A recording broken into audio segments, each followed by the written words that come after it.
just standing like. Hey there, buddy.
Good evening, everybody.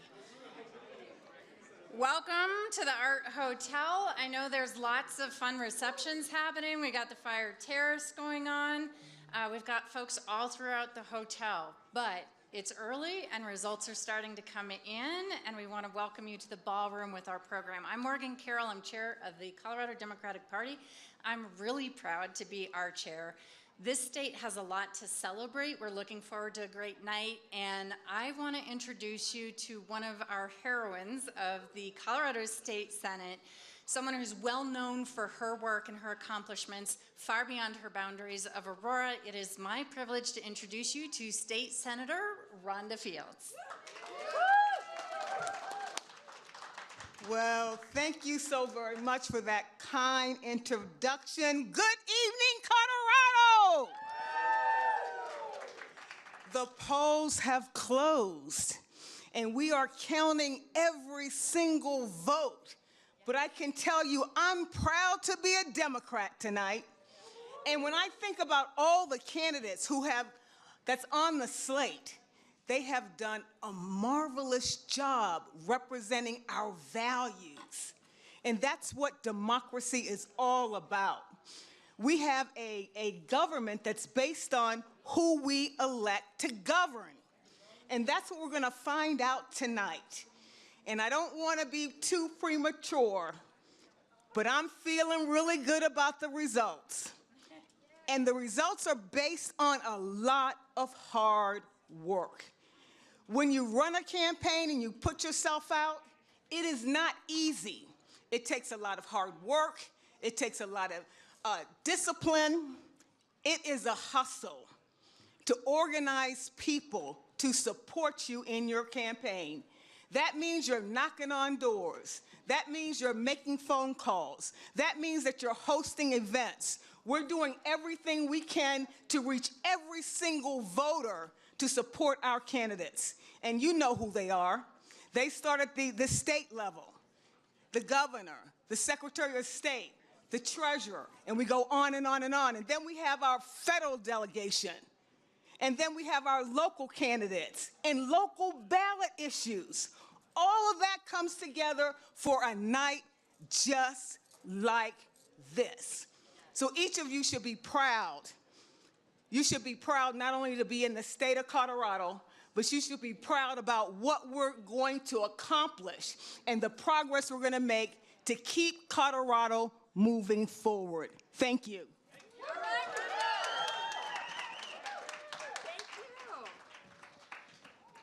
So I know I think of justice every time I think of Senator Rhonda Fields, and I want to thank you for what she's doing here. Here in Colorado, we've been focusing not only on our incredible top of the ticket with Senator Michael Bennet and Governor Jared Polis, but we made history in 2008 for the first time since 1936, electing Jenna Griswold, Phil Weiser, Dave Young. We earned those majorities in the State Board of Education and the CU Board of Regents, and it is all on the line this election as we have results coming in. But you know who's been a voice for rural Colorado, a voice for water, a voice for broadband, a voice for making sure that folks across the entire state are represented and represented well by democratic values is State Senator Carrie Donovan.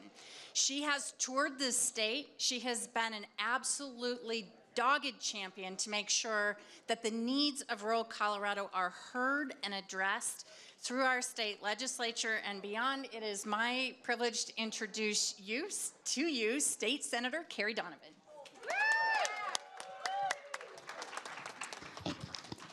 Happy election night, Colorado Democrats. Well, at least I'll say to the left-hand side of the room, because boy, do we need to fill this room. So I know you can hear my voice out in the hallway. Come on in. It is a celebration night for us, and let's make sure we're doing it together. So my birthday is October 17th, which is often time when the ballots are first dropped in the mail.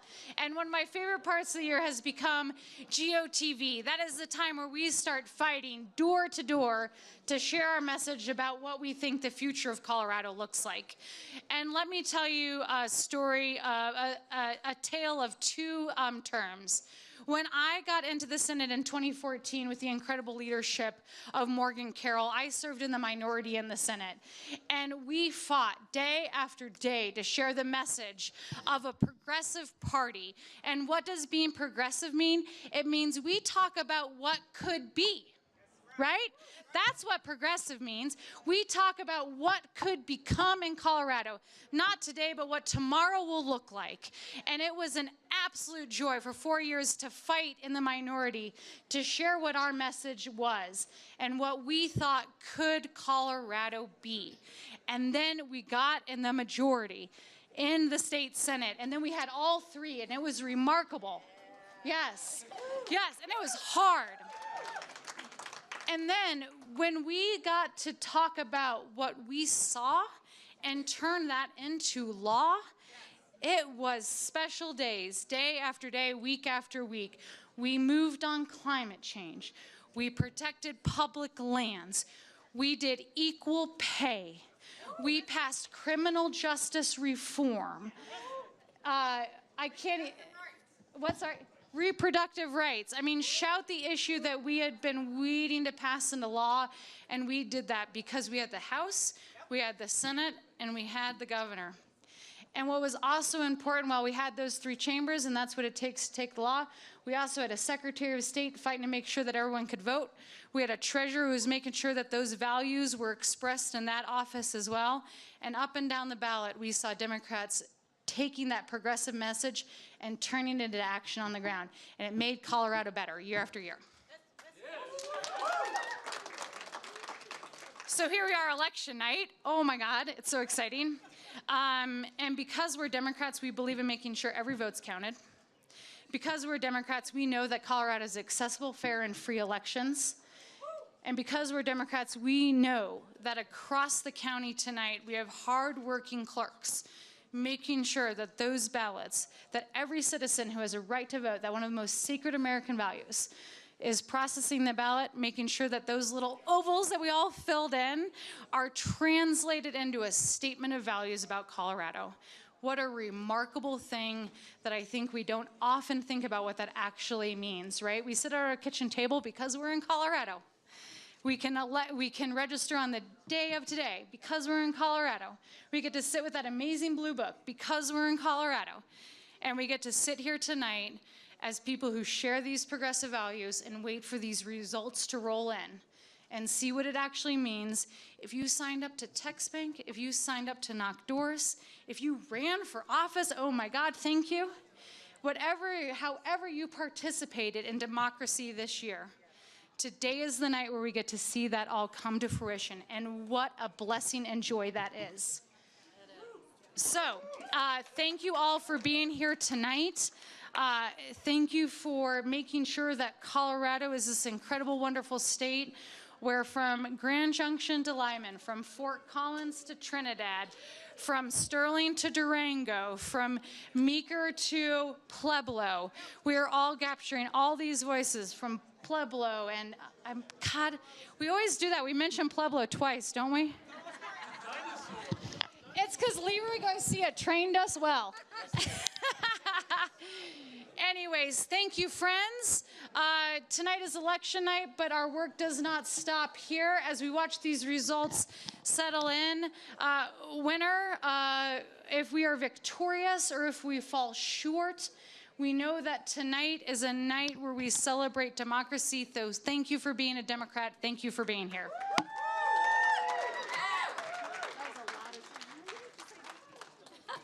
All right, good night. No, I'm just kidding. We won. No, I'm just kidding. It's early. We're hopeful. Obviously, we're hopeful. I think you guys, a lot of you also know our next senator from the state Senate, Julie Gonzalez. But Senator Gonzalez started from community. And this is a real strength of Colorado in our local leadership, that when you start from community and organizing around real people and real people's lives, you bring a perspective to the state legislature that is game-changing in terms of who is in the room and who is really tied with community roots. And Senator Gonzalez brought those community roots with her to help open up the entire legislative process for folks that maybe didn't always feel like they had access to the legislative process. So, and I know she's going to tell us all, like, move into the senator, but guys, help me give a warm welcome to our state senator, Julie Gonzalez.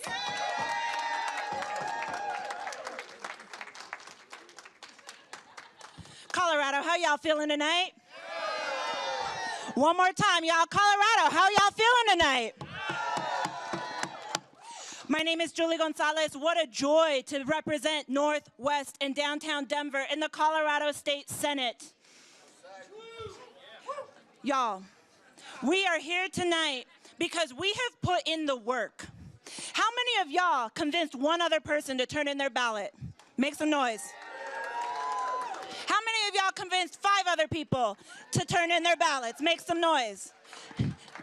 The work that we do is to multiply, to organize, and to build power, because we know that majorities matter, and we know that majorities matter because we can then make the concrete policies happen that make lasting impact in everyday people's lives.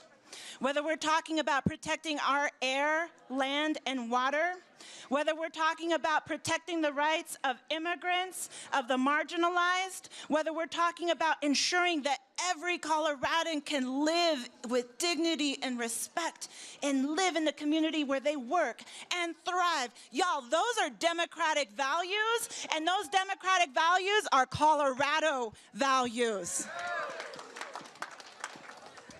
What a joy to be able to knock doors, to remind folks about what's at stake in this election across the state, from Breckenridge to Pueblo, from Thornton to Commerce City, y'all. Thornton to Commerce City, sometimes those are 2 different worlds. But when we talk to community about what they're angry about, what they are hopeful for, what they want to see happen, that's how the lasting concrete policies get reflected, right? And so thank you all for the work that you have done to get us to tonight. And thank y'all for the work that y'all are gonna do, because the next phase of the work starts tomorrow, right? So tonight, let's celebrate.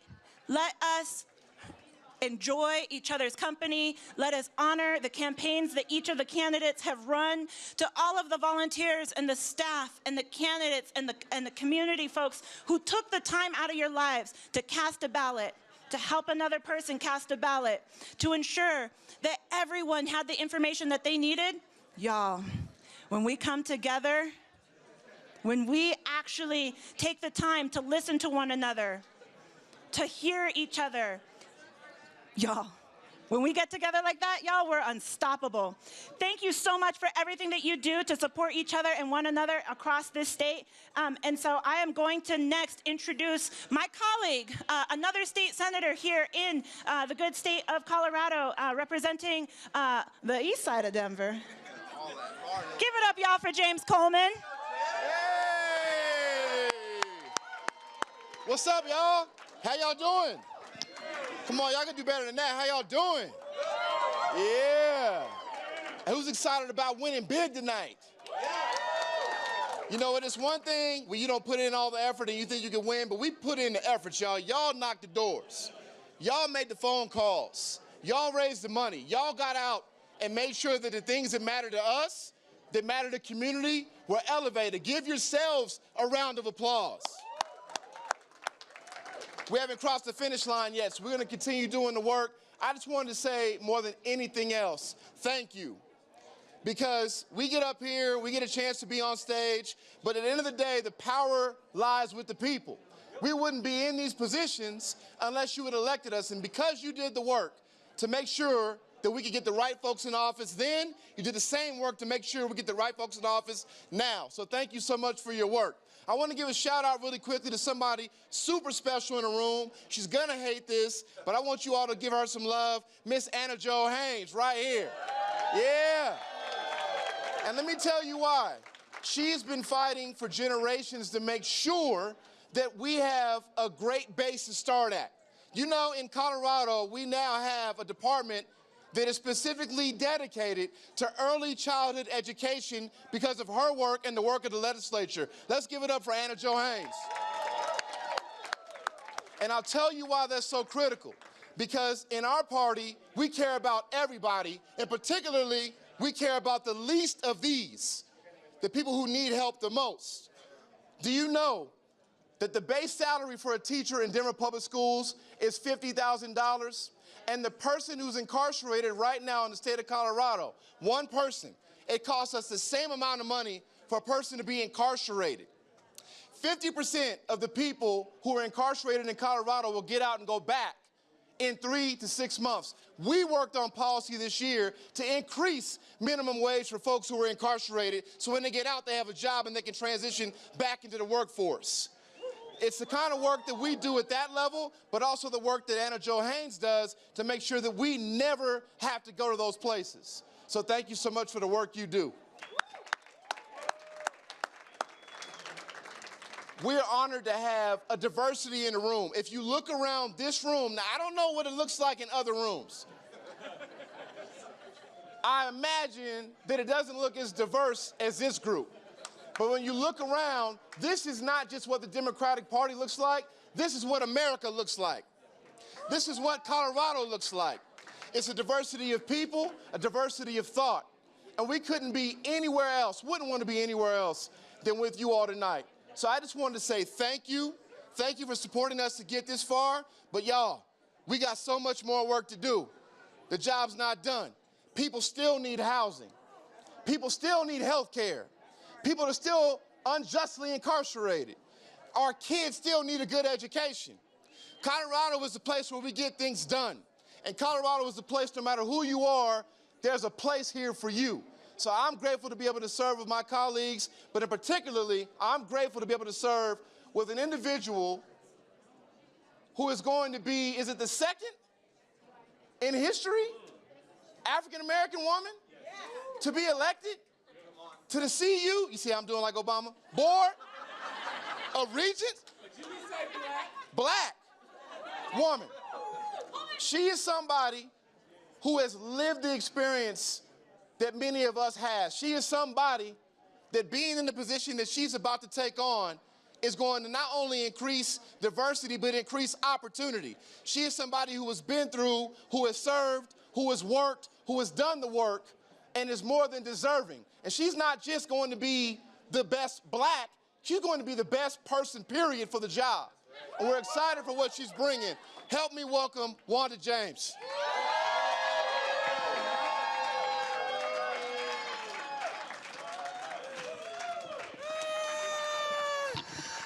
Oh, boy. I don't even know what to say. So, Colorado was home for me, and I left after I graduated, traveled the world, military officer. My husband brought me back to Colorado on my 20th year graduation from the University of Colorado Boulder. And we were in Boulder, and we were sitting on the Boulderado, and my husband looked at me and he said, "Would you move back here?" I said, "Yeah, I would." We went back to LA, sold our home in 2 weeks, and 2 months later, we have been residents of Colorado ever since. I have been in politics now for over 30 years. I have worked with some of the most amazing minds in politics, and I've always been on the other side, making campaigns work, helping with communications, making sure strategy is there. So these kind of speeches I have not given before, because this is the first time in my life that I have been elected to public office, and what a feeling that this is. Oh my God. So here's the thing, folks. We have got to believe in what it is that we can do as Democrats. I am so tired of hearing people talk about what it is that we cannot do as Democrats. As a Democrat, let me tell you what I have done personally. We have helped end the drug war. We have fought to keep people out of prison. We have fought to get people jobs. We have fought to help the minimum wage become higher. We have fought for unions and to have people off. We have fought for education of all people. I said earlier that in running for office, you do not choose what office you run for. That office chooses you. And the University of Colorado chose me 40 years ago, and it is still choosing me. So I am beyond thrilled as to what we are going to be able to do with our flagship university system. Not university system. We have research at Anschutz. We have a flagship in Boulder. We have a metro campus at DU Denver. And we have a a phenomenal campus that serves our military members and people in Southern California, UCCS. We take care of the people of Colorado. Now, what I want to break those doors down, I want to see more diversity on all of those campuses. I want diverse teachers, diverse professors, diverse staff. I want a diverse administration. I want this board to be diverse. Clearly, being the first black woman in 50 years, standing on the shoulders of Rachel Knoll, I am just beyond proud of what it is that we stand to do in the next 6 years. So, folks, for everybody in this audience that has been a huge help to my campaign, that we could not have done any of this without the amazing Hashim Coates as my campaign manager, and y'all, and my husband who puts up with all of this. So thank you, Scott, I appreciate you. Through all of this, it is about the students. It is about the people of Colorado. And I would be amiss if I did not say that the University of Colorado system is the third largest employer in the state of Colorado. We will be one of the best places in America to work. We will make sure that our people and our staff and our students are taken care of. I could not be more excited to bring diversity to Colorado, because that is what we are going to continue to do. The way that this room looks is the way that our elected base is always going to look. Y'all, here we go. It is going to be a great night tonight. I don't know if I'm allowed to do this, but I hear Governor Polis is oh no, okay, I can't do it. So this is going to be a great night for Democrats. I am super excited, and I am super excited to not only be an alumna of the University of Colorado, but y'all, I'm a regent at the University of Colorado. Thank you all so much.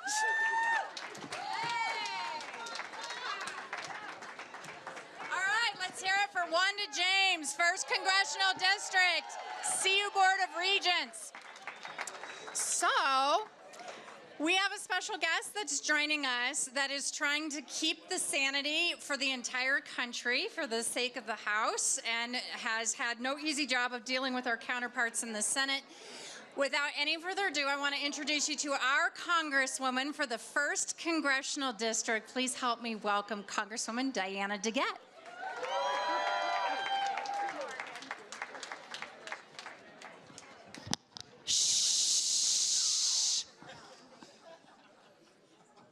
Works every time. How proud are you to be Colorado Democrats? Colorado Democrats, you are going to re-elect Jared Polis.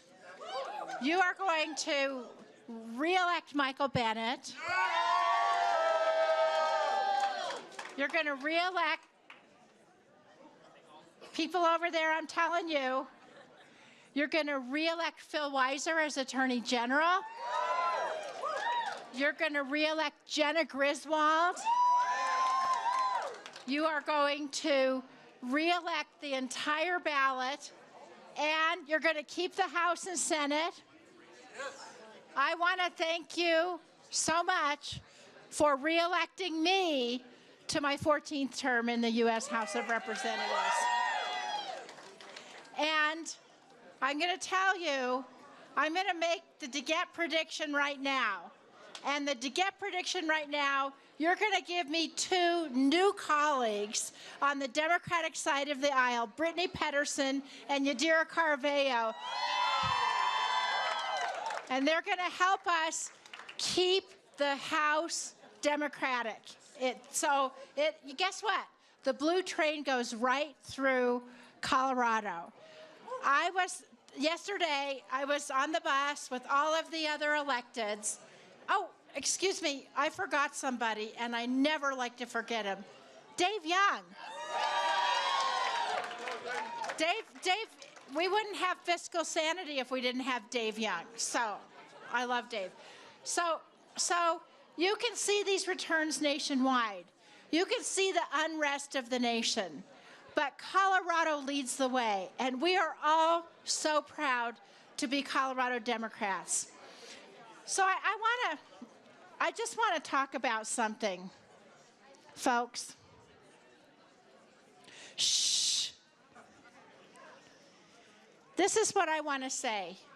The future of our democracy is really at stake. And tonight is just another step to keeping our democracy solid and to moving forward. Some of you know I'm the co-chair of the pro-choice caucus in the U.S. House of Representatives. And when the Dobbs decision came down, we didn't agonize, we organized. And guess what? Win, lose, or draw in the fall, or I guess it's the fall, win, lose, or draw next week when we go back, and in January when we go back, we are never giving up, we are never giving in. We are going to make sure that every American's health care is protected and everybody has the freedom that they deserve to have any health care they want, including abortions. And by the way, if the worst happens tonight, the American public is with us. And I just say to my colleagues on the other side of the aisle, go ahead, try to ban abortion nationwide. Let's see how that works for you in 2024. So, with that, enjoy tonight. It's a great victory for all of us. I love you, and I'm so proud to be a Colorado Democrat. Thank you.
a good way to kick off our night tonight. I have someone I want to introduce you to who has been an incredibly active partner in the Polis administration, someone who has also served in the state legislature. Ladies and gentlemen, please help us welcome our Lieutenant Governor for the great state of Colorado, Diane Primavera. Diane's family, come in behind her here. Diane's family, come on over. We need more people over here. Well, good evening, everybody. This is an exciting night. So good evening, Colorado.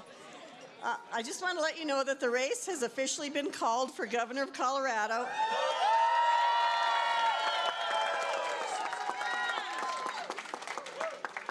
And we're here to say thank you, Colorado.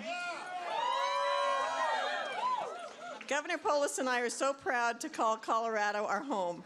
It's hard to believe that it was just 4 years ago that the people put their trust in Governor Polis and me to lead this incredible state. I'm proud of the progress that we've made together and proud of how the Polis Primavera administration has put the needs of Coloradoans above all else every step of the way. We came into the office with a bold, positive vision, and together we have made real progress delivering on that vision. Seeing our governor in action over the past 4 years, I've seen firsthand that he's smart, he's caring and determined leader who's serious about problem solving. He's exactly who we need in this moment to lead us to brighter days ahead. And tonight, we see clearly that the people of Colorado agree. Colorado, we couldn't be more thankful for trusting in us to keep getting the job done for 4 more years.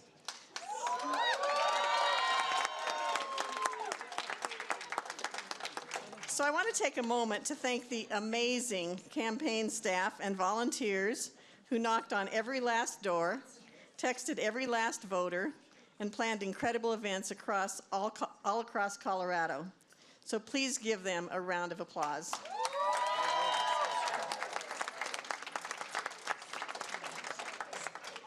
I'd also like to thank our wonderful cabinet and incredible staff in the governor's and lieutenant governor's office who've worked really hard over these past 4 years to help us reach our goals.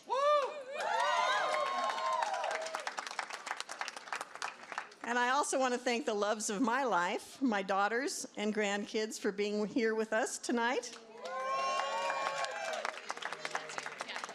as well as our other friends who came out here to support me tonight on this stage. I'm so grateful for each and every one of you. So thank you all so much. We have hard work ahead of us, but Governor Polis and I are ready.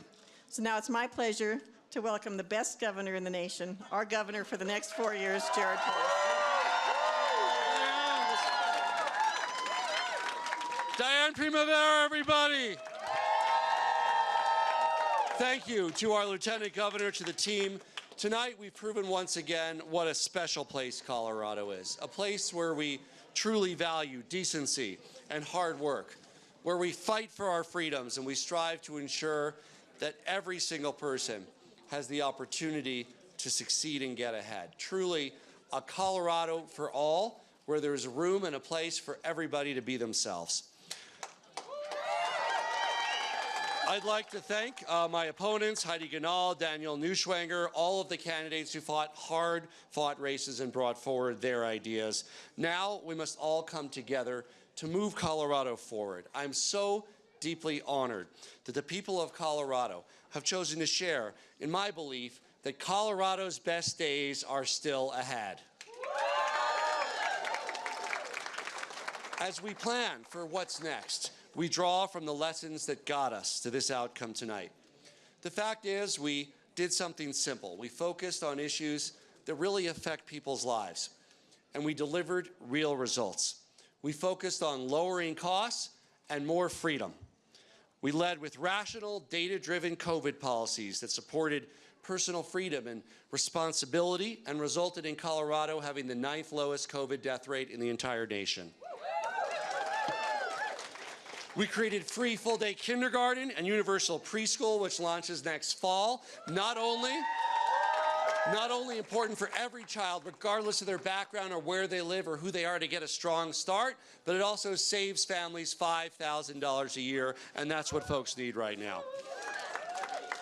We got major commitments on getting to 80% renewable energy by 2030, and we're on track for 100% renewable energy by 2040 in the great state of Colorado. We delivered on the largest property tax cut for homeowners and businesses in the history of Colorado, and 2 cuts to the state income tax. And we've also ended state taxes on Social Security income, ended sales tax on diapers, and we did a lot more to save people money. In fact, for my State of the State address, I sang 50 ways to save you money with credit to Paul Simon. We delivered over 100 ways to save you money, and we are hard at work to get even more done soon. And in many ways, most importantly, we've protected people's freedom, something we celebrate in Colorado. Free to love who you love, free to decide your own family's future in our amazing great state of Colorado, and a Colorado for all. Because in Colorado, we offer something truly special. The idea that your choices belong to you and no one else. Our solutions are never based on whether they come from the left or the right or the middle or up or down, but whether they solve problems and make life better for Coloradans. And we celebrate good ideas from all perspectives to save people money and make our state an even more amazing place. I think about Carissa from Commerce City, who can finally stop rationing her life-saving medication because of Colorado's historic cap on the cost of out-of-pocket insulin. Or Julie and Erin, like so many parents, who are saving thousands of dollars a year thanks to free full-day kindergarten for every child. Or Giles, a small business owner who was able to thrive with the help of small business tax cuts and support and a strong business environment. Colorado, we've shown what progress looks like when we work together in a way that's practical and data-driven.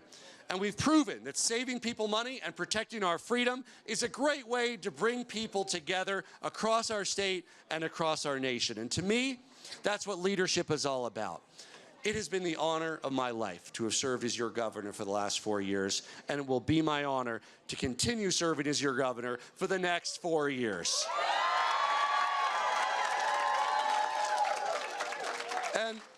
And whether you voted for me or not, I will work as hard as I possibly can on behalf of you and your family, and I'll never stop fighting for a better future for the state that I love. And you can always rest assured that I will always do what's right for Colorado. And we know that we have more challenges ahead, and we're going to work together to face them.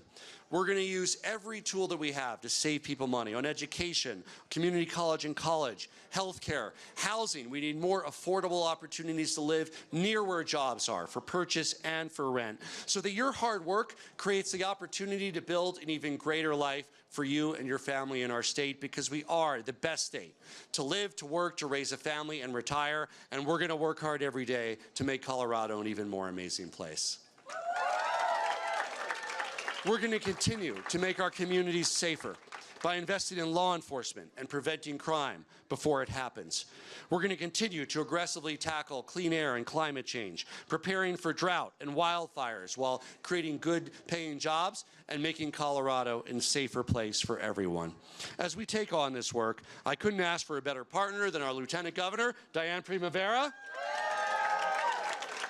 But we also wouldn't be here today without a strong grassroots team. Some of you are in the room, some of you are still out at polls, and I want to thank everyone across the state who knocked on doors for us, who made phone calls, who shared your ideas at meet and greets. I was in Pueblo this morning and then Colorado Springs.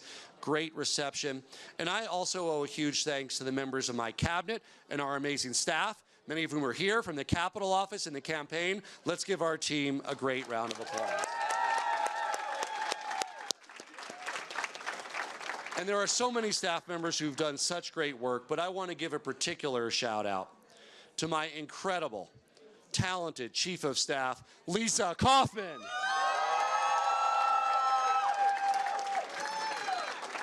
made so many contributions over the years. I'm honestly not sure where she sleeps, and I wouldn't be where I am today without you, Lisa. Thank you. I also want to thank Jen Ritter, who managed my historic campaign in 2018, stepped in this spring when my campaign manager had a baby boy. And I also give it up for Sarah Andrews, who managed my campaign this cycle.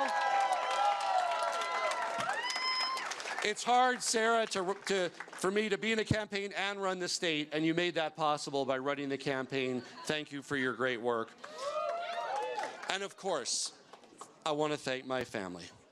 My parents, my sister and brother, our amazing kids, and Colorado is so fortunate to have our wonderful first gentleman, Marlon Reese.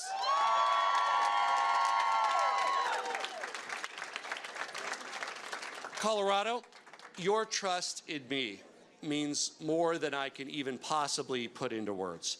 No matter what party you belong to, no matter who you voted for, or if you didn't even vote at all, know that I'll always fight for you, and I will always do what's right for Colorado. I believe to my core that Colorado's and America's best days are still ahead, and I can't wait to work with all the wonderful people across our state to build a brighter future for Colorado that we can be even more proud of. Thank you. God bless the great state of Colorado, and God bless America. Thank you.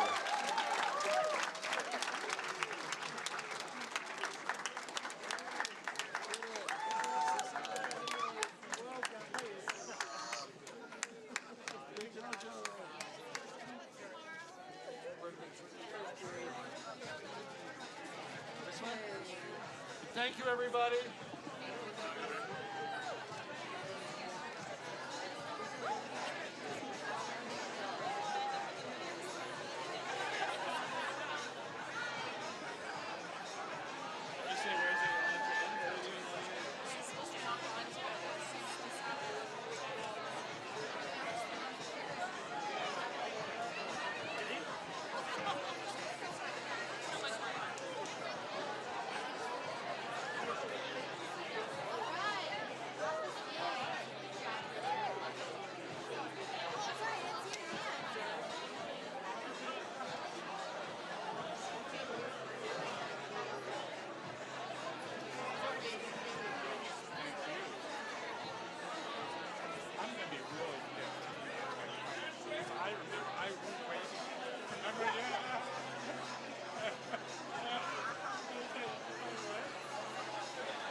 All right, guys, how does it feel to re-elect our best governor in the state of Colorado?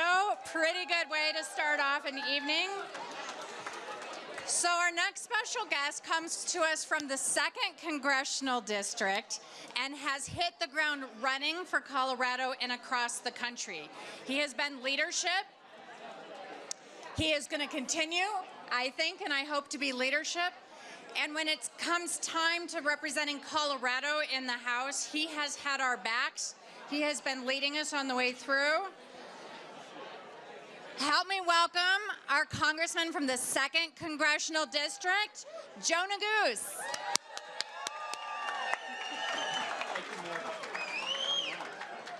All right, good evening, Colorado Democrats. How's everybody feeling? You feeling good? Look, I want to say this.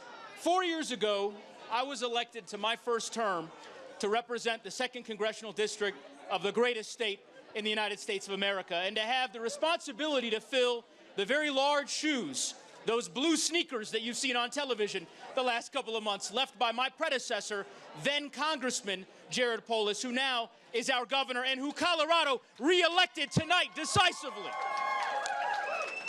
I could not be more proud of our state than I am tonight as I think about the decision that the voters of our state have made in giving Jason Crow another term in Congress, in giving Diana DeGette another term in Congress, and in re-electing me to my third term in Congress representing the great state of Colorado. And by the way, I don't know if you've heard, but NBC News has called the race for our state's senior senator, Michael Bennet. Right? So look, it is a bright night here in Colorado. The question before the voters was whether they would choose hope over fear, rationality, logic, kindness, decency, those core American and Colorado values, and it is clear that the answer for Colorado's tonight was a resounding yes. Now look, it's going to be a long night. We're waiting to hear more about races across the country. But I am an eternal optimist. I have hope. I don't know if you've been reading through your Twitter scrolls or watching cable television tonight, but a lot of people said that Abigail Spanberger wouldn't win in Virginia, and she proved the critics wrong, right? A lot of people said that my friend Seth Magaziner, a young new member of Congress in Rhode Island, wouldn't win, but he proved them wrong. And in Maryland, just an hour ago, the people of that great state elected the third African-American governor in the history of the United States of America. That happened tonight. So my message to everyone here, to the volunteers, the activists, so many Coloradans across our state who have worked so hard for the outcomes that we have secured this evening, keep hope, keep the faith, stay optimistic. I believe that hope and rationality will prevail tonight and in the weeks and the months and the years to come. It has been the honor of my life to represent the great state of Colorado in the Congress, and I look forward to all that is ahead as we work to build a more hopeful future. Thank you so much, Colorado Democrats. Let's go win.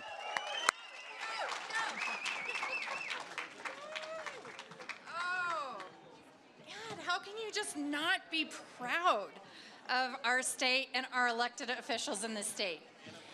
Ah. Oh, you got, thank you.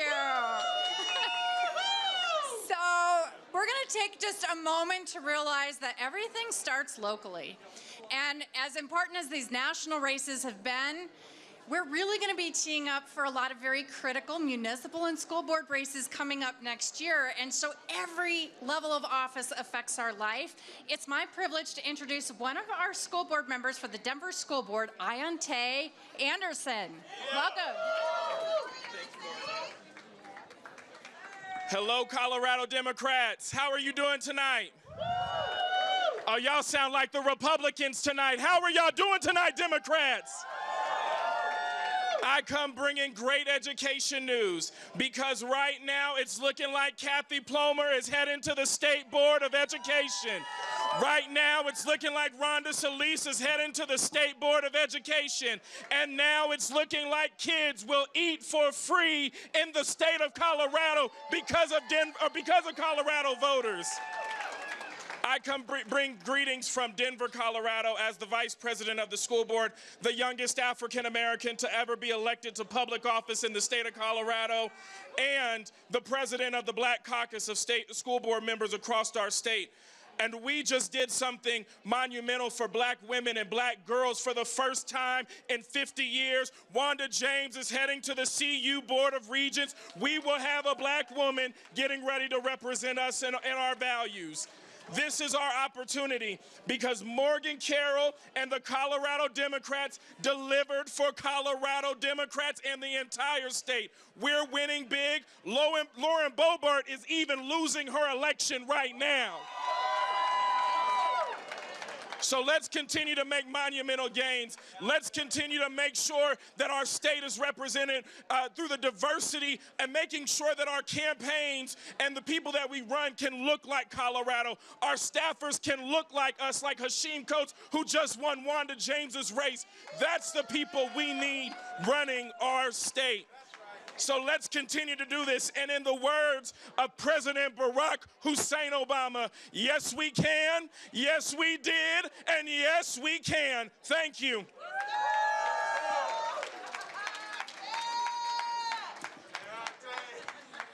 All right, so you guys want to meet our newest member of the Senate caucus for the Colorado Democrats. You might have read a headline or two about a principled Republican who thought his party had gone off the deep end in terms of conspiracy theories, climate change, and other things. And you know how mean and vindictive these guys can be. So this was not an easy decision. So what I want to ask you guys to do is help give a warm welcome to our newest Colorado Democratic Senator, Senator Kevin Priola.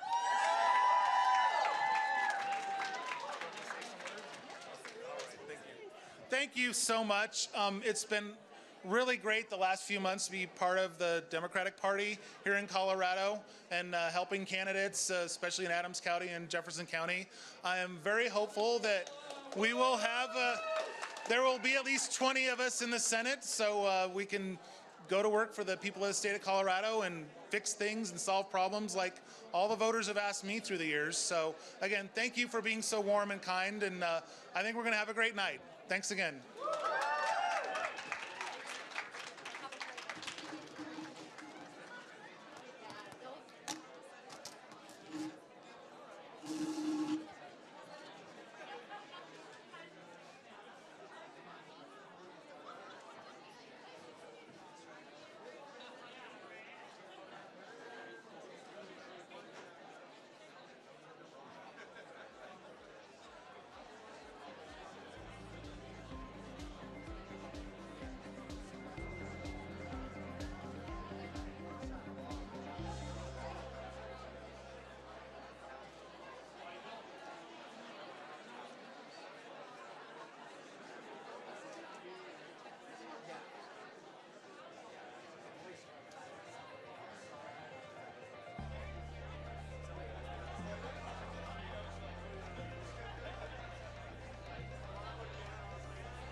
You guys having a good night?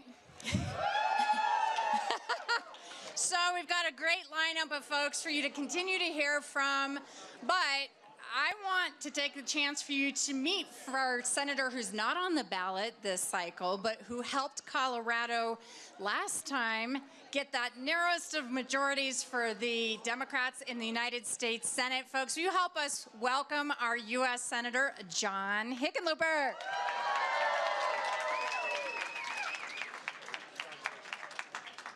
And let's hear it for our party chair again. Woo! All right, so I'm going to be very brief because the main attractions are coming down. Yeah. And I was just passing through. But this looks like, and I knock wood, this looks like it could be our own little wavelet in Colorado. Yeah. And if that's true, I know that a big part of that is the people in this room. Yes. And I think if you look at what we've done now over the last 10 or 15 years, all the hard effort of every campaign, making sure we don't just knock on the doors and say vote this time, but explain why the difference is between what we see in the future and what the Republicans see in the future, right? Why? Once we explain that, we're getting votes that come back again and again. And this is what we get. Now, I'm not counting my chickens, although I am counting my chickens for Michael Bennett, who's been reelected, no question about that. But I'm still out there holding hope. People kept saying, no, you know, Yadira Carrillo's not going to be able to win. She's still in it, right? And Brittany Pedersen, she's going to win, gosh darn it. And we're going to have a stronger General Assembly than we've ever had before, a stronger Senate, a stronger House, and we're going to have a governor who knows what to do. So I'm going to get off the stage here because you don't need to hear me. You're going to hear enough people talking. But I want to say, as someone who's been around this for 20 years, this is as good an energy and a spirit, and this is as good an outcome. We're gonna exceed expectations in ways nobody believed possible, and you guys did it. Congratulations.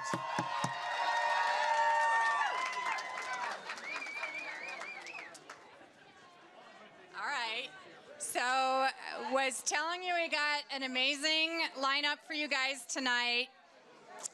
I'm not going to step on anybody else's announcement, but I think we have a lot to be excited about to hear from our U.S. Senator, Michael Bennett. Can you guys help us welcome Senator Michael Bennett?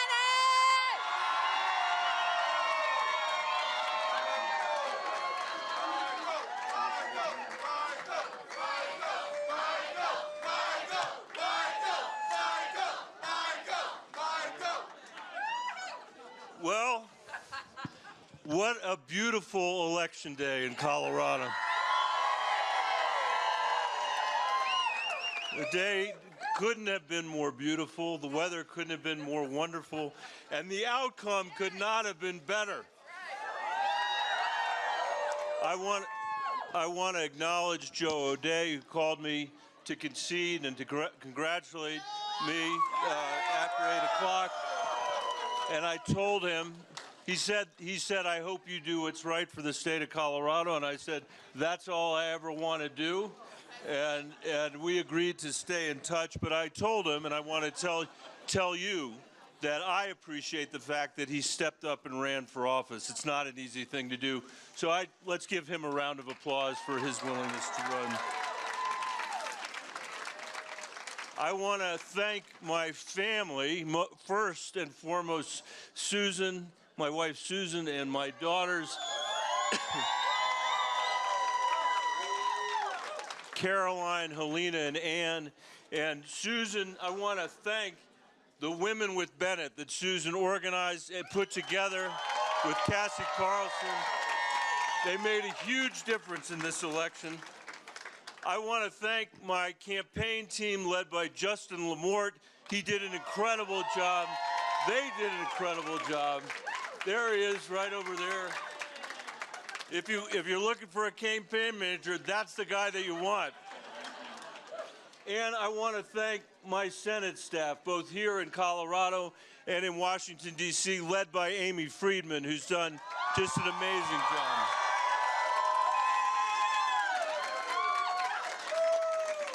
And I want to thank the volunteers on this campaign who worked tirelessly up to 7 o'clock this evening to make sure we got the result that we knew Colorado could deliver.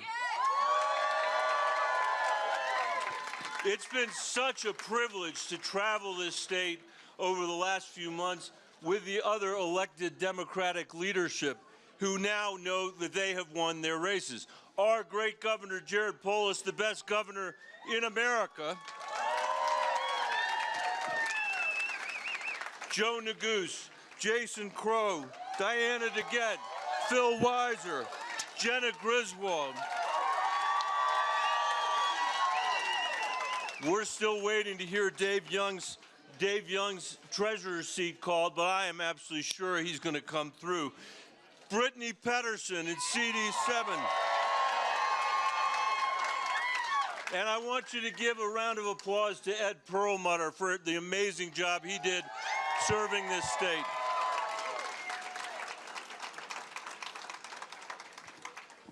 We're still waiting to see whether Yadira is going to win, but when I came down here, she was ahead in CD8.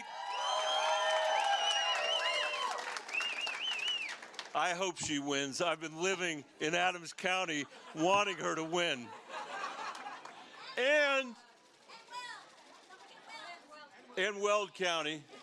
Thank you. And she's doing well. She's doing well in Weld County. And then Adams ahead in the third CD.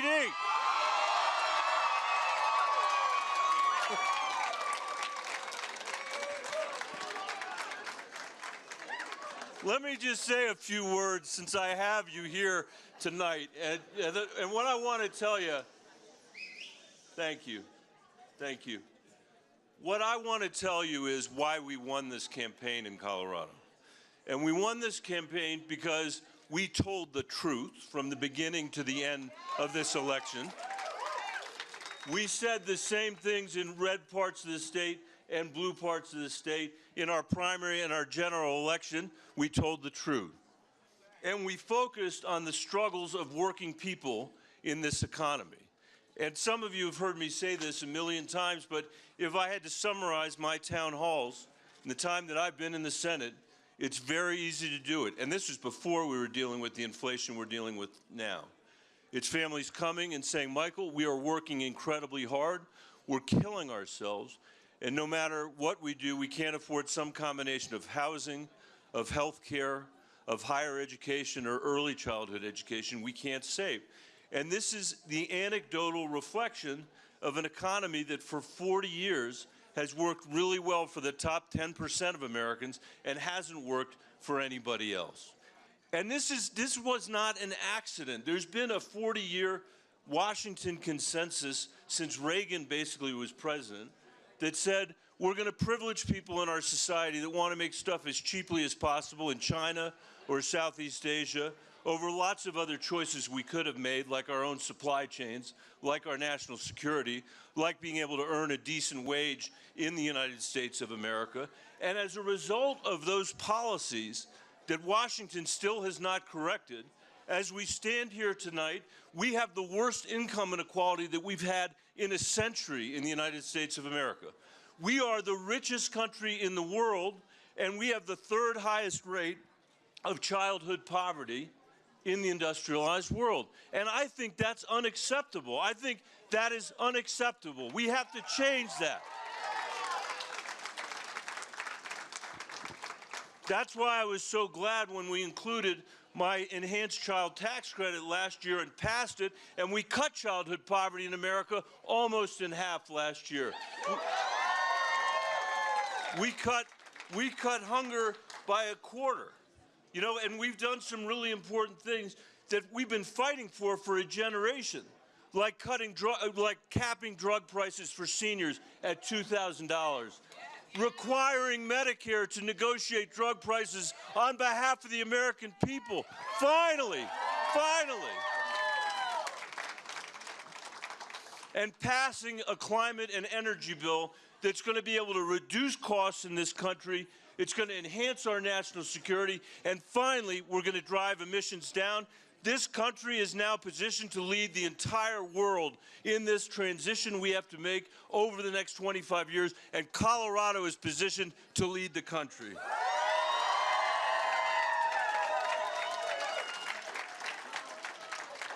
But we've got to do more. I want to go back there to end childhood poverty. We need to address a health care system that still costs too much and doesn't cover enough Americans. We've got to fix, finally, our broken immigration system. We have to secure the future of the Colorado River and the American West. And we have to give people a sense of economic opportunity again. And this is what I talked about on the trail in red parts of the state and blue parts of the state. And that's because when people lose a sense of opportunity for themselves and their families, that's when inevitably, in human history, somebody shows up and says, I alone can fix it. You don't need a democracy. You don't need the rule of law. You should expect your public sector and your private sector to be hopelessly corrupt, hopelessly bankrupt. That is the dark vision that Donald Trump ran for president on. That is the dark vision that he won on, and tonight Colorado is rejecting that vision for our country.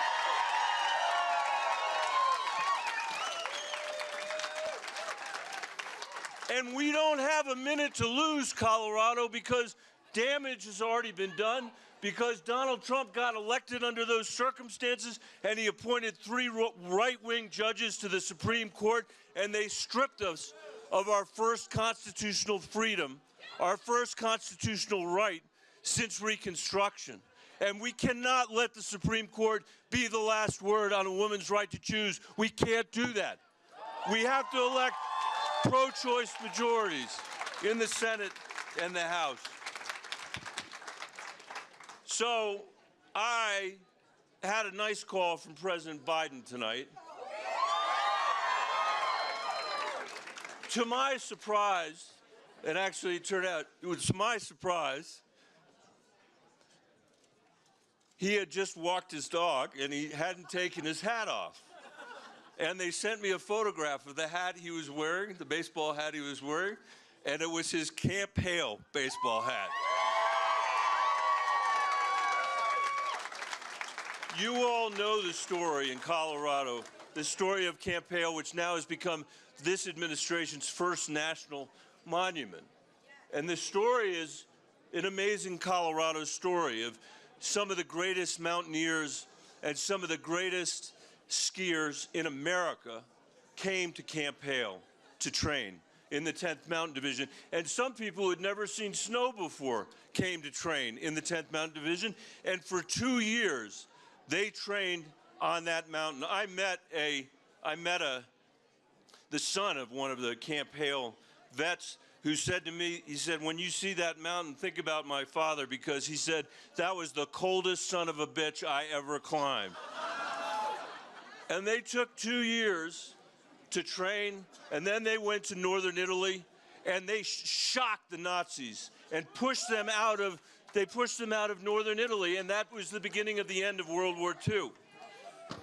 But listen, there was another camp in Colorado at the same time Camp Hale was there 80 years ago. And that camp was a camp called Camp Amachi, where 10,000 Japanese Americans were imprisoned behind barbed wire on the southeastern plains of Colorado. Both of those things happening at the same time in Colorado. 80 years ago. There's somebody in this room tonight who's 80 years old. That is not ancient history. And it is a reminder of what American history has always been, which is a struggle between the highest ideals we have ever written on the page, and when I say we, I mean human beings, when we wrote the Constitution, and the worst impulses in human history, in our case, human slavery, in the case of what happened at Camp Amachi. And when you have a Supreme Court of the United States that has a majority opinion that says if it wasn't a freedom in 1868, it's not a freedom today, you know we're still in that struggle. And that's why we are all here tonight, because we're here to fight for the highest ideals, not the worst impulses, the highest ideals.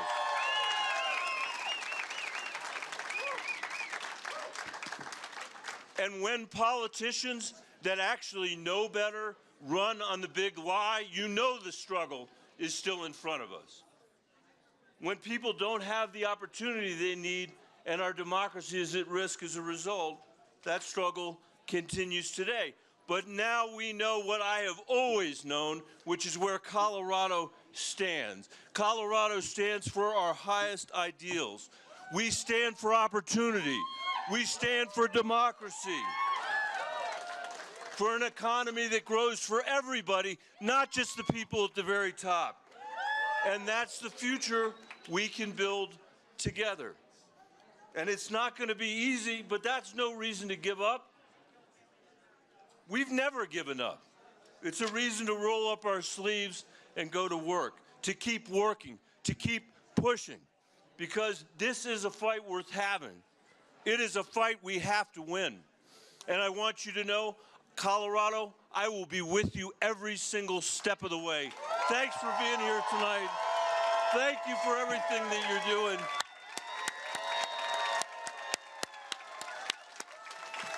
Thanks for being here. Thanks, everybody.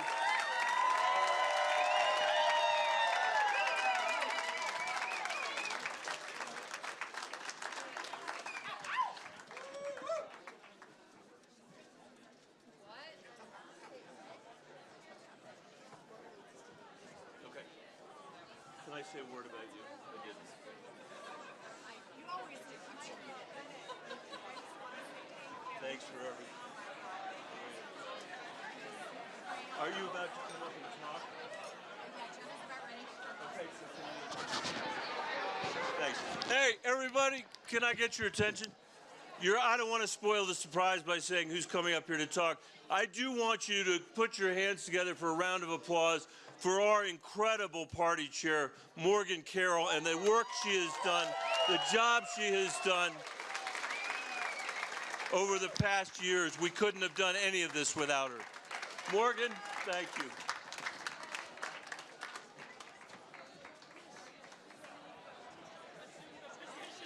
So who do you guys think of when you think of who's defending our democracy and our right to vote?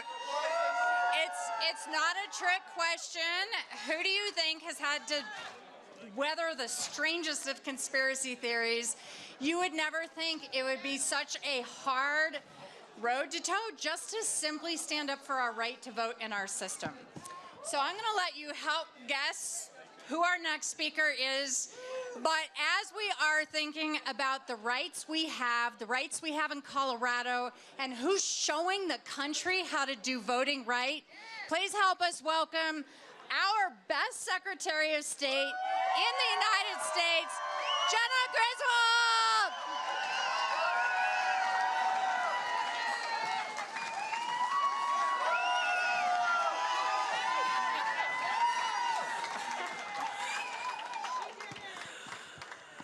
Hi, everyone. How are you guys feeling? Good. Well, I just want to say thank you to all of you. Thank you, Colorado. Thank you for electing me to a second term as Secretary of State. And this is a historic win. As Colorado's first Democratic woman Secretary of State, the youngest Secretary of State in the nation, and just the first Democrat to win since Dwight D. Eisenhower was president, I thank you. And a big thanks to my team, Kyla, Celia, Claire, Abby, and Danielle, and all of our interns. A big thanks to Mario, my partner, my brother and sister-in-law, Chris and Emily, who just had their first baby on Wednesday. An election announcement baby. A thanks to my mom who is here, and of course a big thanks to my office, including Chris, Michael, Annie, and our whole team who just do a stellar job. I'd also like to take a moment to thank my opponent, Pam Anderson, for her many years of service to the state of Colorado. She deserves a round of applause. Pam has been a dedicated public servant who helped many states during the pandemic access needed resources to run elections, so thank you, Pam. Now, tonight is a victory, but it is just another step towards building a stronger democracy. It's already easier and safer in Colorado than when I took office 4 years ago to vote. In my first term, I led the largest democracy reform package in the nation, opening up access and increasing election security. We overcame incredible challenges, and in 2020, in the middle of the pandemic, Colorado had the second highest turnout of any state in the country. Through it all, we have ensured that each and every eligible Coloradan has access to the ballot box, regardless of party affiliation, income, or zip code. Now, I know firsthand how important it is for every Coloradan to make their voice heard. I grew up in a cabin with an outhouse out back in rural Colorado. Growing up, my mom would work 2 jobs, but there were times we were on food stamps. There were times when we went to food banks. And I started working the summer after 7th grade to help and saw families struggling just like mine. That inspired me to be the first in my family to go to a 4-year college and then law school. And that's why, as Secretary of State, I've stood up. I've stood up to election deniers, to conspiracy theorists, to those willing to threaten our elections, because I know that in Colorado, every voice needs to be heard. Across the nation, our country and our way of life has been under threat. The former President of the United States, in his thwarted effort to steal the presidency, has opened a new chapter in the history of the United States. The use of conspiracies and lies incited an insurrection at the U.S. Capitol in hopes of stopping the peaceful transfer of power on July 6th. The use of conspiracies and lies has threatened voting rights as voter suppression bills pass and try to stop Americans from having their voices heard. The use of conspiracies and lies had led to threats against American democracy, which in turn puts more of our fundamental freedoms at risk across the United States. The pathway to a stable country, to fair wages, to respecting women's autonomy, to fundamental rights is a strong democracy. And as long as I am Secretary of State, I'll protect the right to vote for every eligible person. I won't allow our elections to be threatened by anyone, whether it's a local official or the President of the United States. Every eligible voter in the state of Colorado, Republican, Democrat, and unaffiliated alike, has the constitutionally protected freedom to vote, the right to vote, which cannot be allowed to be restricted or suppressed in any way. I believe that the veteran living in rural Colorado should not lose their right to vote because they don't have a car to drive to a voting center. What I believe is that the 18-year-old working 2 jobs and taking night classes should not lose their right to vote because they cannot afford to register months or weeks before Election Day. I believe that the single mom, like mine, should not lose her right to vote just because she can't skip a day's of wage to stand in a long line in a state across this country. I'm proud to be from a state that believes in freedom, that believes that standing up for the right to vote, that standing up for democracy, for women, for reproductive health care is just the right thing to do. Standing up for freedom, it's not some partisan act. It's not. It's about respecting people, our fellow citizens, in their pursuit of their own happiness. It's American to stand up for freedoms, and every one of us should do that always, every single one of us. Now, with tonight's victories across the state of Colorado, Colorado chooses the path of democracy, of free, fair, and accessible elections. Coloradans from every county, from the Front Range to the Eastern Plains, the Western Slope to the San Luis Valley, came together to vote for democracy today.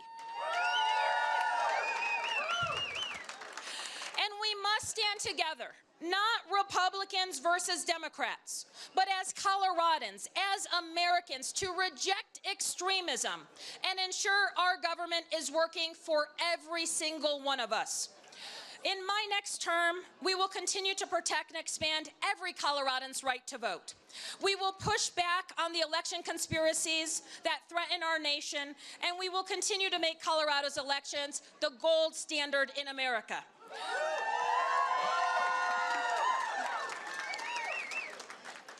We'll be able to do that because of the amazing work of so many of you in this room, so many Coloradans across the state who believed in our campaign, invested in us, and carried us to victory. I look forward to continuing the march towards a stronger Colorado with all of you. Thank you so much. Thank you.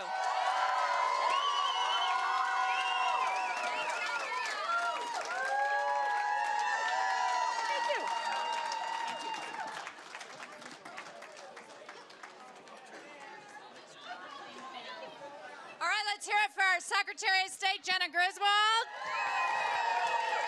Protecting our right to vote. Thank you for that. So it wasn't that long ago when Colorado's 6th congressional district was held by Mike Kaufman and in Republican hands. And over the course of his time in there, Congressman Crow has shown us what servant leadership is about. And when he came out of redistricting, one of his first questions was what he could do for the team. Thank you. It's an exciting night. It is an exciting night. So here's a little secret here. Karen told me about the pinkies. If everyone could just hold up your little pinkies, this tells me that you're like listening and ready to have some fun with recognizing our next speaker that's coming up. Thank you guys. Help me welcome our congressman from the 6th Congressional District, Jason Crow.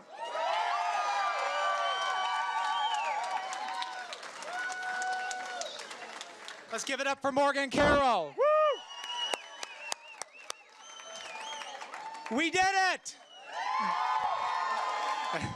Thank you to the people of CD6 for sending me back for a 3rd term to the United States Congress. It has been the honor of my life to represent the people of CD6 in Colorado in the United States Congress. Thank you to the staff, to the campaign staff, to the coordinated staff for putting everything on the line. Blood, sweat, and tears to get the job done. Let's give it up for the staff and the organizers. Thank you to my wonderful family, my children, my friends here tonight for being my rock, my support, being there through thick and thin, and really just being there all the time through very, very tumultuous circumstances. Listen, it's been a challenging 4 years. There's no doubt about that. I never in a million years could have imagined what we would have been through 4 years ago. From pandemics, to economic downturns, to insurrections, to wars, the things that have been thrown at us over and over again. It's hard to believe. But here's the deal, and can I have your attention back there? Here's the deal. I've been thinking a lot about the nature of hope and the work that we've been called to do over the last 4+ years. And after the Dobbs decision came out, I went to the foot of the state capitol and I listened to some speakers at a rally. And there was a young woman who got up and spoke about the nature of hope. And what she said is that hope is not an emotion and it's not a feeling. But hope is a choice. It's something that you decide to have. It's an action that you decide to do. And that got me thinking about those before us that were encountered with the decision that we've been faced, whether to have hope or not. It got me thinking about the history of our nation. And in the back there, I need your attention.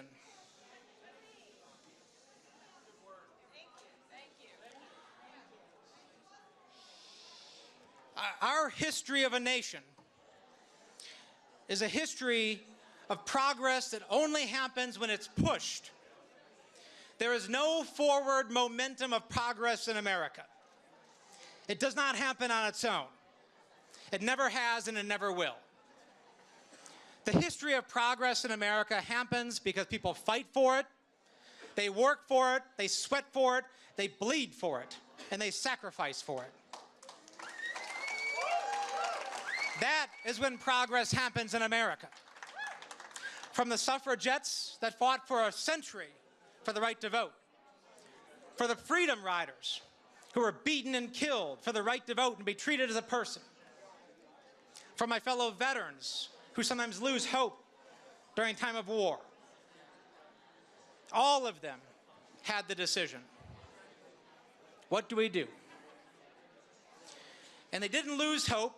They fought and they sacrificed. And aren't we glad they did? Because we stand on their shoulders today. So that is the nature of leadership, my friends. You never get to choose your time.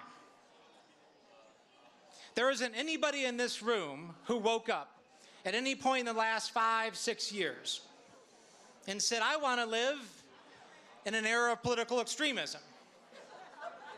I want to live when half of our country, for the first time, has a fundamental right pulled from it. I want to live when the right to vote is being yanked away from millions of Americans, and the very foundation of our democracy is under attack. None of this chose this, but that is the nature of leadership. You never get to choose your moment. It chooses you. Our decision is simple. What do we do in our moment? What are we willing to sacrifice for in our moment? Will we pick up the mantle of those who went before us and sacrificed, and we will make the same sacrifices and do the same work to carry it forward? That is our decision. And folks, we will win some tonight and we will lose some tonight. But this is a chapter in a story that is not yet written. We are writing it every day with our work, with our decisions, with our decision to fight and to sacrifice. This is not an election cycle, this is a way of life. I'm in my 3rd election cycle, and every single one of those, I've said this is the most important election of our lifetime. And every one I've been right. Because, my friends, between now and the rest of our life, that is the moment we live in, and they will all be the most important of our lifetime. It is a way of life, and we have to decide whether or not we're willing to pick it up and do the work. Tomorrow will be a new day. The sun will rise, the dust will settle, and we'll decide where the work begins anew. My friends, you will always have all of me. And I ask you to join me in this work until it is done. Thank you. God bless you all. Let's go and let's win. All right, let's hear it for Congressman Crow. Thank you.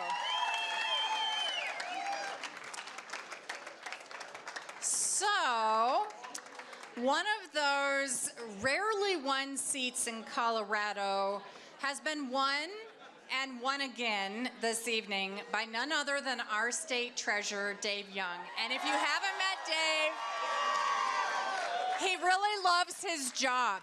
He really loves his job, and he's going to be really happy to keep doing his job. So do me a favor and give just a moment of your attention. I know this is so exciting. Actually, Dave's a teacher, so he'll figure out like clapping or something to get everybody like ready to go. Let's welcome our state treasurer, Dave Young.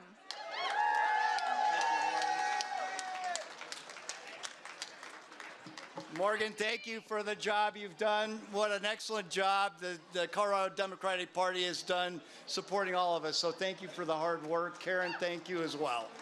And my deputy treasurer, Eric Rothaus, is here, and he said, take a moment, take a deep breath, and savor the moment.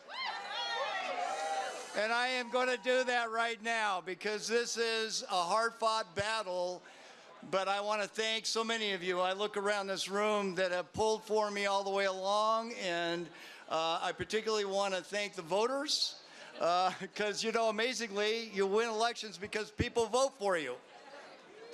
What a thought. My wife, Mary, is the state representative in Greeley, Mary Young, and we are both running at the same time, and it's been a tough slog, but the last word I heard as the first gentleman of House District 50 is that she's winning her race as well. So we're excited about that. And I wouldn't have been here at this place without a great team behind me. I want to thank Craig Hughes and Chris Griswold and Bethany and Tanya for all the work they did to support the effort. And particularly, I want to thank Porter Bennett, my campaign manager, who was under the weather and can't be here tonight, but I know he's listening. And Porter, thank you for the great work that you've done all the way along. The Treasury team that I work with and the staff I work with at the Treasury is the best in the nation.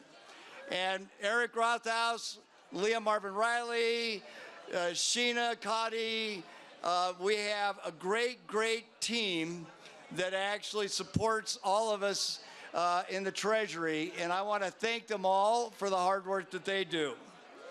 So we have great Democratic candidates up and down the ballot, but right before I walked up on stage, I did receive a call from Lang Sias, who was my opponent in this race, and I want to congratulate Lang. He called me, was very gracious. He congratulated me. I've worked with Lang. He is a quality person. He ran a quality race, and I'm very appreciative of the fact that we kept this race positive all the way through and talked about policy and what's good for the state of Colorado. And speaking of which, I'm excited to continue the work that we started over the last 4 years, and I'm looking forward to continuing the Climber Small Business Loan Program. I'm anxious for the start of the Colorado Secure Savings Program that will provide 1 million people a pathway to save for retirement.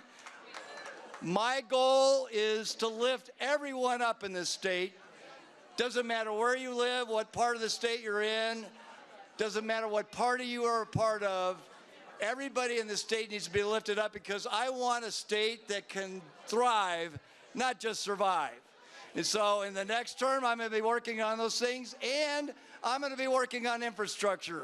Because, you know, that's so exciting. I get huge applause whenever I talk about that. But treasurers should look out into the future, and I'm looking at 20, 30, 40 years into the future. I want this state to be the best it can be. I want Colorado to be number one in the nation and number one in the world, and we can do it if we work together. Thank you so much for your support. Let's go for the next 4 years.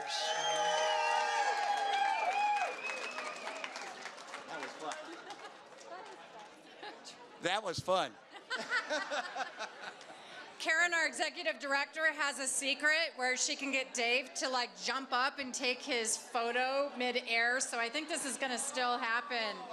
All right, don't fall off the stage.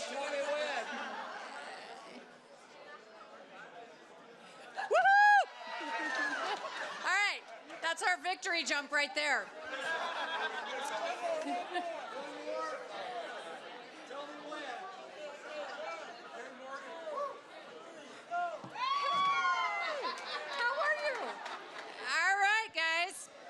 So how many of you were here in 2016? And do you remember in 2016, like in the wake of like what was really scary about the president, we actually secretly accomplished history that year. And that year we took the majority of the State Board of Education, and the majority of the State Board of Education is as dire as it has ever been. There's weirdos after all kinds of stuff on our public schools, and we really needed this majority. But it was Rebecca McClellan in the 6th District that helped us make history and take the 6th District for the State Board of Education. Folks, help me welcome State Board member Rebecca McClellan.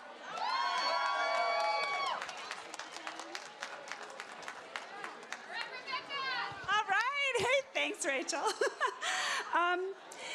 Colorado Dems, good evening. My name is Rebecca McClellan. I represent the 6th Congressional District on the Colorado State Board of Education, or as we like to say, the most important race you've never heard of, but it's really vital. If you don't want to see Colorado's academic standards replaced by something called American birthright, if you want to see our Colorado academic standards include the contributions of people from diverse groups, including LGBTQ people, you should care about a Democratic majority on the Colorado State Board of Education. And I'm very excited tonight. There are still votes to be counted, but it is looking great for us to keep our Democratic majority on the Colorado State Board of Education. In a little bit, I think you'll hear from Kathy Plomer, our at-large statewide candidate. She's one of the hardest working campaigners in the state of Colorado this year, and I'm so excited that I think I'm going to get to serve with her.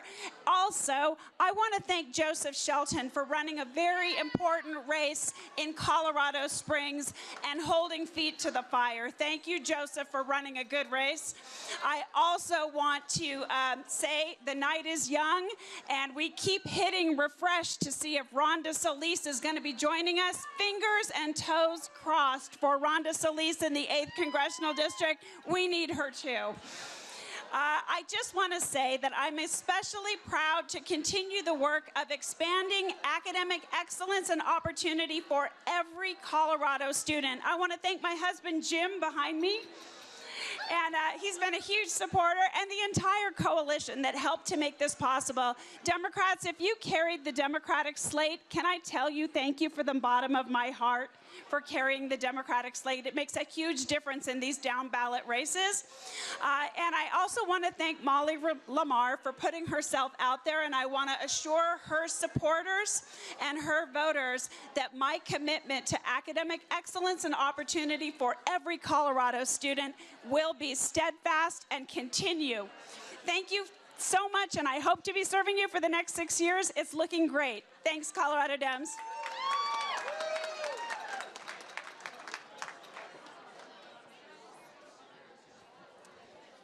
So after redistricting, we wound up with an 8th district for the State Board of Education.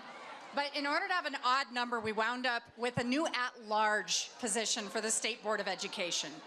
And they are trying to rename Nazis as German socialists. They are trying to basically censor and stop the teaching of factual history right here in Colorado.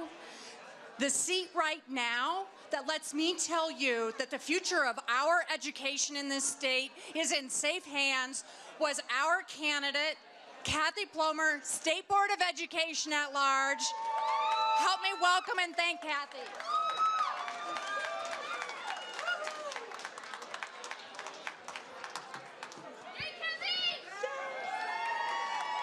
So this is surreal. I am truly honored and humbled to be elected by the people of Colorado to be the State Board of Education Director at Large. I know our kids are our most important thing we have, and our public schools are critical to make sure they get the future they deserve, and that's why I'm so excited to serve on the State Board of Education. I want to make sure every child, no matter their income, their zip code, their race, their ethnicity, their ability or disability, gets that education that prepares them for whatever future they want. And it's so critical and important, and we have a lot of work to do. I'm going to be a fighter and make sure that we fight for our kids to get an education that talks about all the amazing contributions of so many people that have been left out of our history. African Americans, Native Americans, Latinos, LGBTQ folks. We have to make sure our kids learn the diversity of our culture, our complex history, that they become critical thinkers, and that they lead us till tomorrow. That's what it's going to take for all of us to be the society that we want, is to have great public schools. So I couldn't be more excited to be taking this on.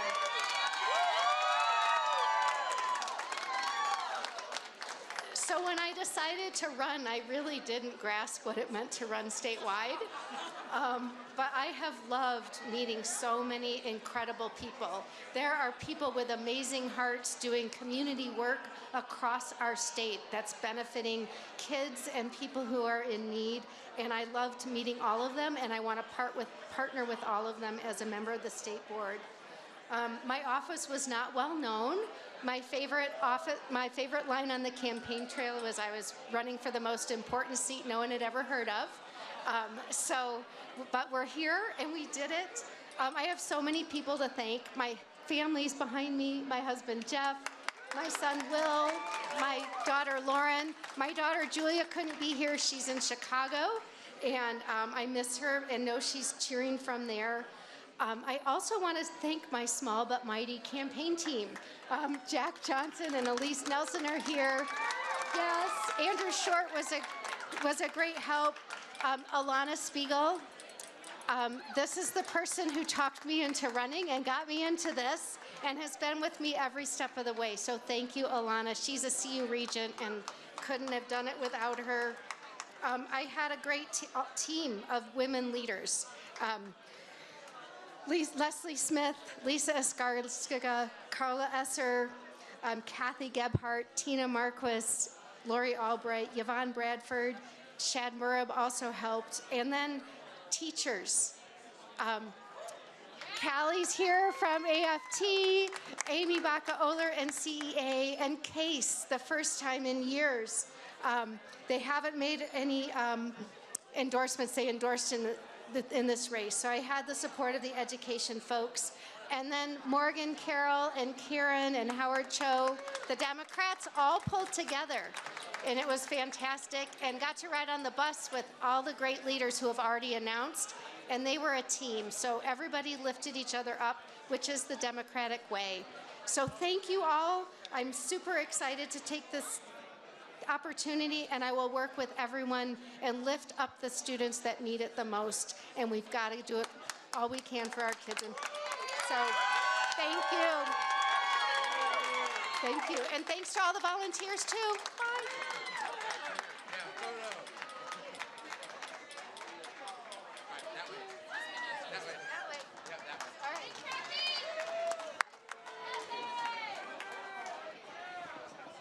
Every time I hear Kathy speak, it makes me feel good knowing that she's going to be involved in our schools, with our kids, with parents. It's a good day for Colorado. So guess what? All right. We have a few more hopes for this evening. And we are still monitoring the state of our state House majority and our state Senate, promising, but they will be monitoring soon. And guess which statewide member we haven't heard from yet? Well, I think we might have an announcement about CD3 tonight, you guys. But Phil Weiser, our Attorney General, is going to become joining us shortly. So in the meantime, don't go anywhere. We're going to be hearing from Phil. We're going to be hearing from our state legislature. And crassly, I've always told people my job as state party chair is to win the shit out of every district. And that is our job. So have fun, hang out, and we have more folks to hear from later tonight.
Good evening. So, when we have rights, constitutional rights, that are at risk from the state Supreme Court, and we have people that would erode and weaken our rights across the state and across the country, every right, workers' rights, environment, voting rights, our air quality, making sure consumers are not getting price gouged in the middle of a pandemic. We have had an attorney general that has sued on behalf of the people, who has delivered and won on behalf of the people, and at a time when our rights could not be under greater attack, we have a bigger champion for attorney general than we could have ever hoped for. Help me welcome our attorney general of the state of Colorado, Phil Weiser.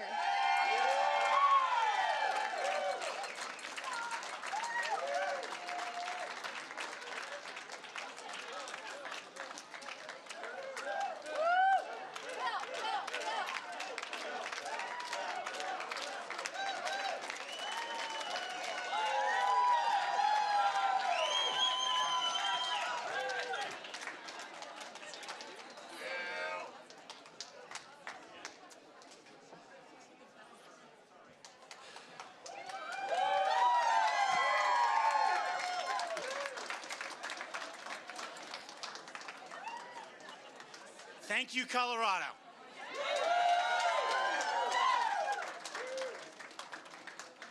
I stand before you filled with gratitude.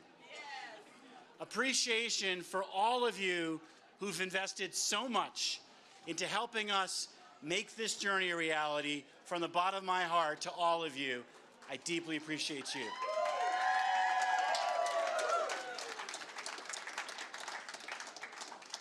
There's so many people I want to thank, but let me limit it to my family, starting with my wife, Heidi, my son, Sammy, and my parents, Dave and Esther Weiser. Where are they? Who are somewhere here. Aviva. And my daughter, Aviva, who amazingly, she's on the East Coast, but we beat her bedtime.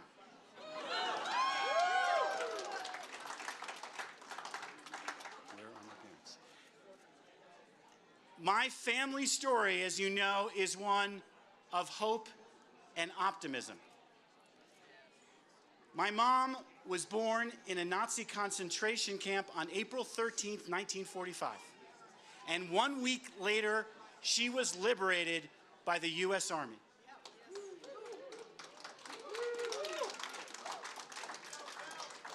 My family came to the United States of America because they believed in this nation committed to freedom and opportunity for all. And in my family, we are one generation from surviving the Holocaust to standing before you as Colorado's Attorney General. That's America.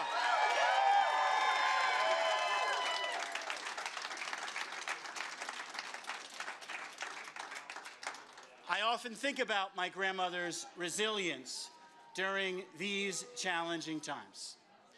I would ask my grandmother, Bubby, which is what I called her, how did you believe you would have a better future? And she would say to me, it's easier to believe. She refused to give up hope. And tonight in Colorado, we hold on to hope.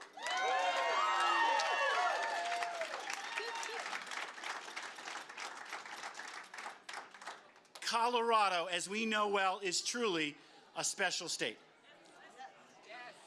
I spoke recently to John Kellner, and I thanked him for his commitment to the rule of law and democracy and the will of the people. We in Colorado should not take for granted that we had two candidates for Attorney General who accepted the results of the 2020 presidential election. We should not take for granted that we had two candidates who showed up to 13 debates and forums across our whole state.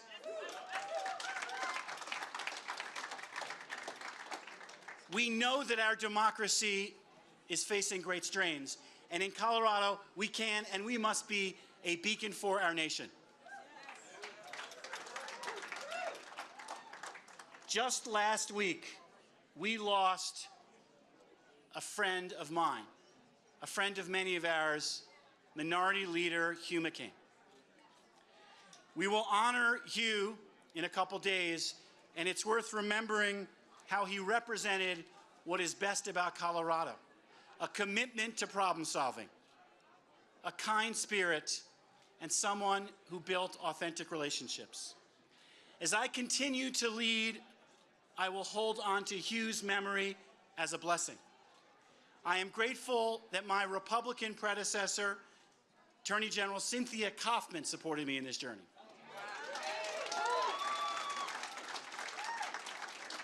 I am grateful that sitting Republican State Senator Don Coram endorsed me for re-election.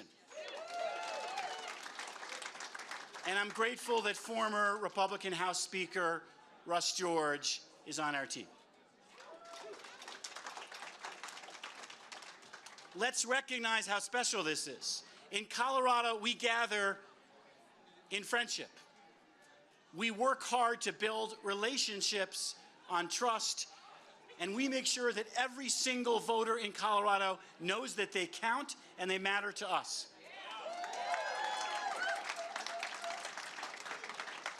When Ken Salazar first talked to me about running, he said, "Phil, you've got to go to every single county. You've got to ask for their vote." And then my family accompanied me as I did that for election. I did that as Attorney General, and in my re-election, we got donations from individuals in all 64 counties.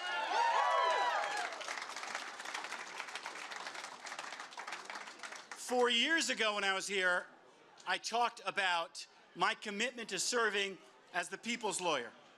Now I stand before you with a team and a record of what that means, which is advancing the rule of law, protecting our democracy, and promoting justice for all.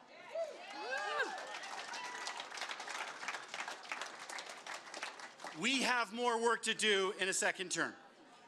As we do this work, we will keep in mind that Colorado's role is to be a beacon for our nation, a government of the people, by the people, and say it with me, for the people. That's what Abraham Lincoln said. That rings true today.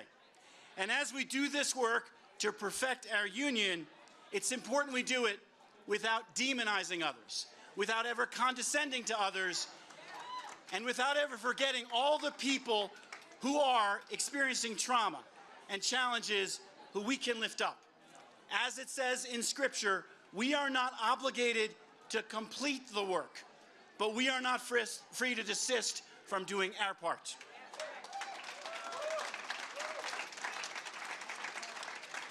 As we continue this work, my promise to you will be the same. I will be a stronger Attorney General. I will be a fairer Attorney General. And yes, I will be a wiser Attorney General.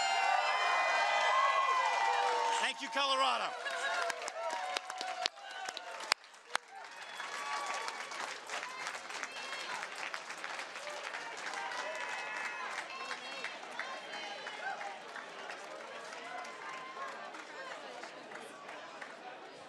Oh man, let's hear it for our Attorney General for the state of Colorado, Phil Weiser. So, we have a few seats that are still too close to call, but I want to just give you a little check-in. We are up significantly in the 7th Congressional District. It looks like we will hold at Perlmutter's seat. Yadira Caraveo is up in the 8th Congressional District. A lot of votes out there, but Yadira Caraveo is up. And guess who else is up? Adam Fresh over Lauren Boebert. We can't, there's enough votes out there, we can't be sure, but I mean, he is up. And Rhonda Solis is up in the 8th Congressional District. So enjoy yourselves, enjoy the fellowship. You've made this happen. We are still expecting an announcement about the state of our majorities for the House and the Senate, but I wanted to let you know that we are up in the 3rd, the 7th, and the 8th at the moment.